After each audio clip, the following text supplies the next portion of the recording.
नमस्कार मित्रांनो. महाराष्ट्रातील शेतकऱ्याचा जिव्हाळ्याचा प्रश्न म्हणजे कर्जमाफी किंवा सरसकट सातबारा कोरा होणे. देशातील शेतकरी मग तो लहान असो किंवा मोठा शेतकरी असो, हे कर्जबाजारी होत असून शेतकऱ्यावर कर्जाचा डोंगर वाढत चालला आहे. महाराष्ट्रातील शेतकरी एकूण 7,388,000 कोटीचे कर्ज थकीत आहे, तर देशात 33,50,000 कोटीचे थकीत कर्ज आहे.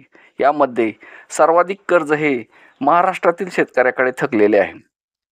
शेतीमधून येणारे उत्पन्न हे जेवढे कर्ज घेतले आहे त्यापेक्षाही कमी निघत असून त्यासाठी शासनाकडून काही उपाययोजना केली जात नाही. खर्च अधिक आणि उत्पन्न कमी अशी अवस्था शेती उद्योगाची झाली आहे. शासनाच्या दुर्लक्षामुळे शेतीसाठी लागणाऱ्या विविध गोष्टी म्हणजे खते, कीटकनाशके, तणनाशके, मशागतीच्या किमती इत्यादीचे भाव गगनाला भिडलेले असताना मजूर टंचाईला सुद्धा सामोरे जावं लागत आहे.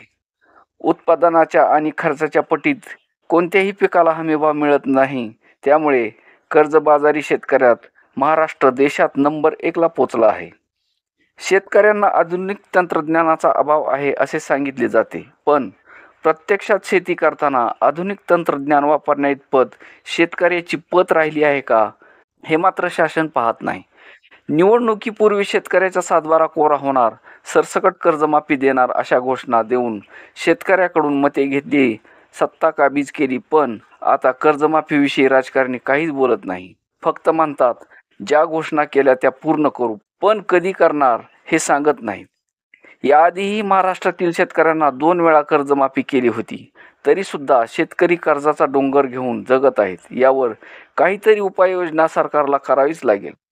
शेतकऱ्याच्या मालाला योग्य भाव मिळत नसल्यामुळे शेतकरी घेतलेले कर्ज फेडू शकत नाही आणि शासनाकडून तुटपुंजी मदत जाहीर करून शेतकऱ्यांना गाजर दाखवले जात आहे.